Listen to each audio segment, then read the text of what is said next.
better setup ang makikita natin dito mula sa MY. Kaya mahirap mag-explain na mahaba pag etong Team Sibol, nasa dulong dila ko, TLPH, ang ikakas mo. Kailangan narekta ko muna sa predict, saka mo explain. Answer before explaining. Diba, kadalasan sa mga exam, solution muna Diba? Solution bago yung correct answer. Pero dito, ang answer naman nila on True Gold Lane is going to be the Harit na finally mahahawakan na ni Soriano. Isa rin sa favorite picks niya so far. At ngayon, masusubukan kung ano nga ba mga naging tweak around ng Team Malaysia sa Philippines. Eyeing out na sila ngayon.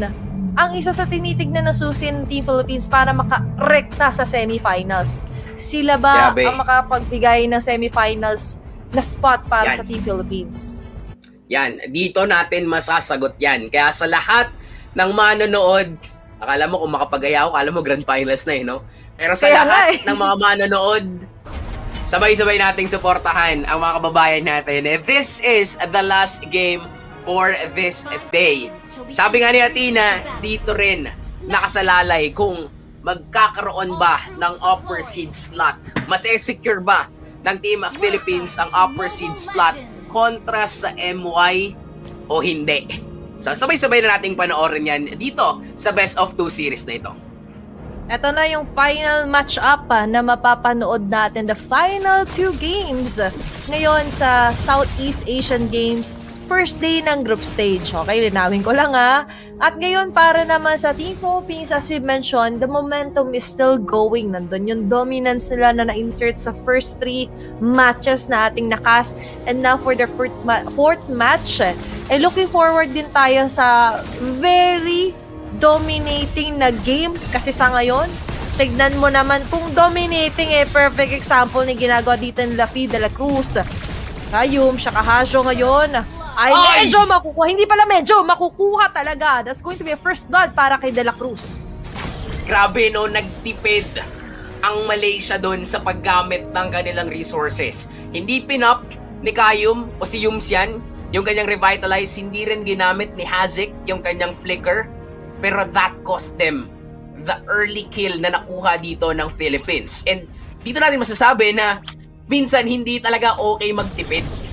Kailangan minsan ready ka rin kailangan minsan alam mo kung kailan ka magwawaldas ng kayamanan mo. And ang mga Pinoy, alam nila kung kailan sila mag-all in. And PHI De La Cruz, ito na naman yung panimula ng mga kasalanan ni De La Cruz Diba? Magiging sakit sa ulo na naman yung Hilda ni De La Cruz. Nepomuceno, si Silip doon, kinabitan ng shadow. Pero medyo delikado ang buhay dito ni De La Cruz. Pero mamba out, disiplina ang paiirali ng mga kapwa natin Pinoy. Ayun kailangan maging wais. Ayan, wais at madiskarte. At likas na yan pagka ikay Pilipino. At ngayon, diskarte naman nila De La Cruz at Binoy ang ating aasahan. Andiyan na nga lang din nakaabang. There's going to be a real world manipulation. Wow! Pero sila Vinuya pa ang lalamang hack going down. Maiwas sa pinakagitna. At lahat ng mga dadaanan ay masasakop. Mabibigyan ng gusto. That's a turtle na kanilang makukuha plus 2 kills laban sa Team Malaysia. At ang matindi doon, dinagdagan na naman ni De La Cruz yung listahan niya sa mga kasalanan niya. Siya pa yung nakasecure ng turtle.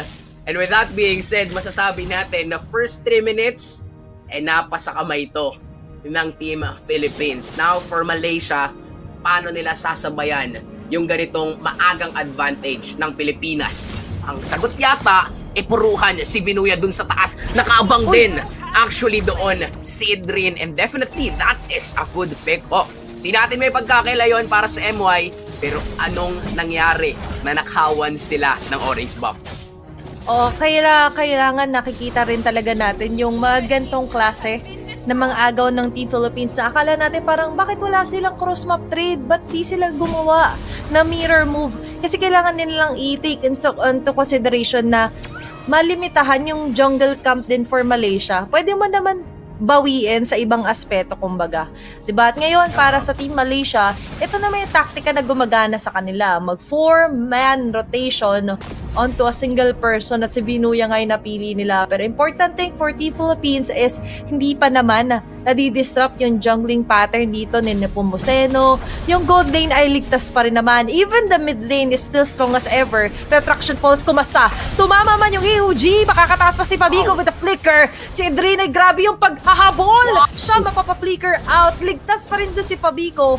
What a clutch move para sa Team Philippines. Vinuya makakasalubong dito si Kayum habang si De La Cruz ay naghahanap ng pwedeng matantusan, mailagay sa kanyang listahan. Meanwhile, the turtle is up for grabs. Makikita to ni Idrin na force agad yung Ugi Shadow Kill para dito kay Nepomuceno. Makakasigure pa rin naman ang pagong habang si Vinuya naman ngayon ay naghahanap ng pwesto. Makukuha niya pakagandang Thorn of Ruins. Kaso nga lang yung follow-up damage medyo mahuhuli. Nagkakaiba-iba ng mga pattern at target dito ang Team Philippines kung kaya naman makakaganti ng kill dito ang Team Malaysia. Philippines on the other hand, makakakuha ng sagot dito kay Elton. Pero hindi pa tapos yung clashes natin. Pati dito sa may bandang mid lane at purple buff mismo ng Team Philippines ay namumuo yung tensyon laban sa Malaysia. De La Cruz flicker out.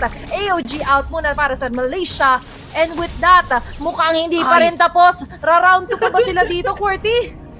Mukhang hindi na muna. Hindi na muna, pipigilan na muna ng Malaysia ang kanilang Eagle. Same with Team Philippines. Actually, nakuha natin yung turtle. Ang kaso lang, hindi natin napansin na kaya palang mag-burst down ng Malaysia kung sino yung nasa harapan nila. And sobrang ganda rin actually ng rotation na ginawa ni Elton kanina.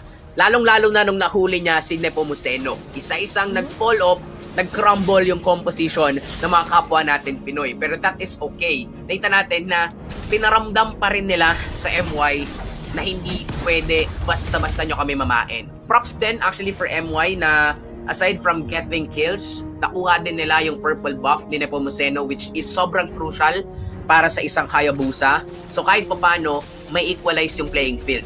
Pero ang hindi natin napapansin, si Soriano, hindi pa yan namamatay. Vinuya once again with a setup, sabay sayaw ni Soriano. May AOG na magagamit dito mula kay Yum, pero delikado na yata si Idrin na force yung kanyang flicker. Pero okay na yon para sa Pilipinas kasi nakuha nila ang buhay ni Hak. Lahat ng points na kailangan nilang tutukan na nagawa naman. Malaysia napansin na si Soriano kailangan bigyan. Pero at what cost? Kailangan nilang maging maingat. De La Cruz on the other hand, as a great punish para dito sa Malaysia. Pero may iba palang plano doon sila na Nepomuceno. It's going to be another turtle na masasecure. Big objective para sa Team Philippines. Soriano napapaligiran. Makakasalubong din sila Idrin. Nalatag man yung Zaman Force. Pero lima yung humahabol sa kanya na pa-flicker out. Yung Crimson Lina.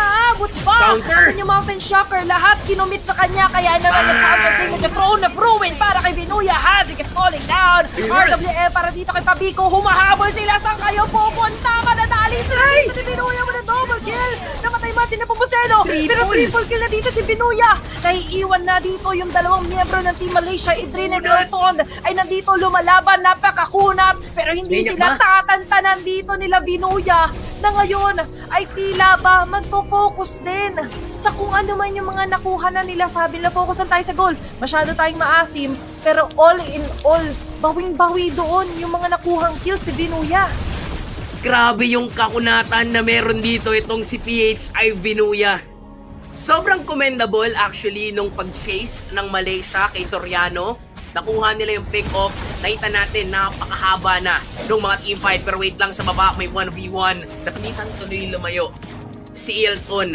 Kasi nga naman masakit na rin si Soriano. So dahil dun sa mga nangyayaring teamfights, nakikita natin yung palitan ng sapakan. Pinaparamdam ng Malaysia na kaya nilang sabayan ang mga kapwa natin Pilipino. Pero ang kapwa natin mga Pilipino, hindi yan basta-basta umaatras sa laban.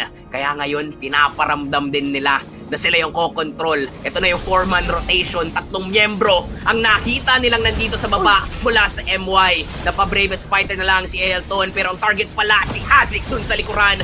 Inultihan pa ni Venuya, pero mamamatay si Nepomuceno, pero okay lang yata yun para sa kanila. Si Indri naman dun sa baba ng likuran. Sinuzone out dito ang 4 na miyembro ng Pilipinas, pero parang okay lang. Venuya pumasok dun sa likod din. Nakita si Hak, masyado lang magulo yung laban at nagkakawatak-watak na to para sa dalawang kupunan. So kahit papano, magiging equal lang pala, pero papasok na naman dito yung Lapu-Lapu.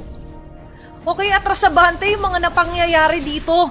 Pero QWERTY, isa lang ang nasusunod at kanina consistent na nangyayari pa rin. Si Venuya na hindi pinapalapit si Hak sa sarili niya mga kakampi. Kita mo parang nagkakagulo sila Soriano, dumating din sa point na nag-conceal na rin doon sila Hazik. Pero all in all, hindi masyado napakinabangan ng Malaysia yung nagagawa rin ng tatlo na humahabol sa members ng Pilipinas, kasi nga yung isa sa main damage dealer din ng Malaysia hindi makalapit dahil sa pinaggagawa dito ni Venuya.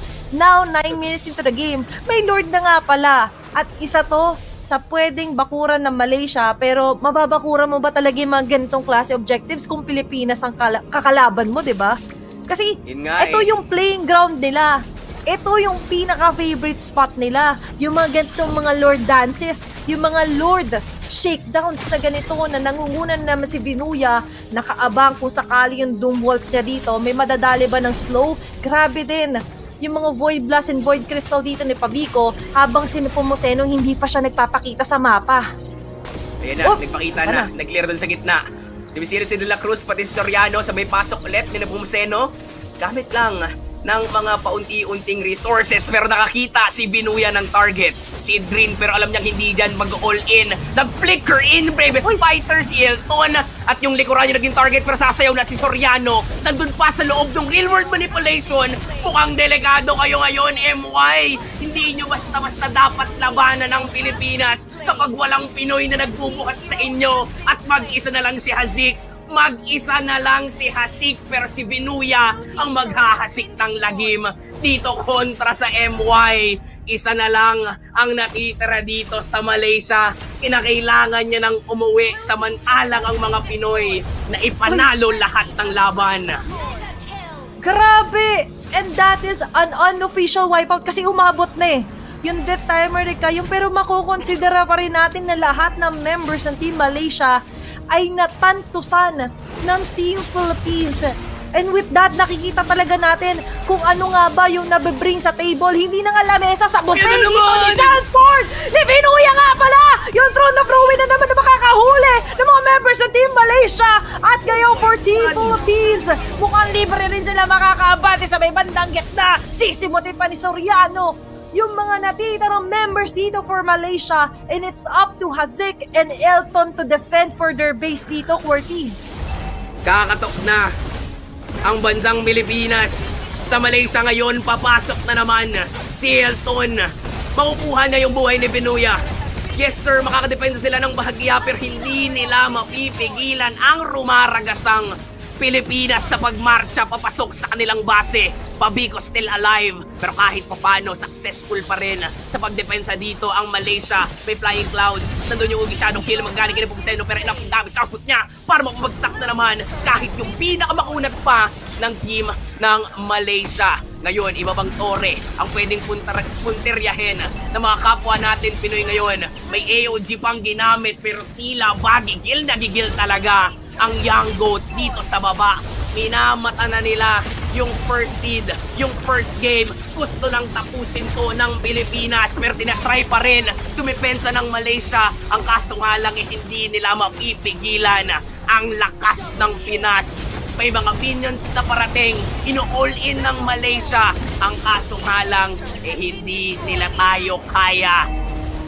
Pilipinas lang malakas para sa Game 1. Isang matatag na panalo na naman para sa Team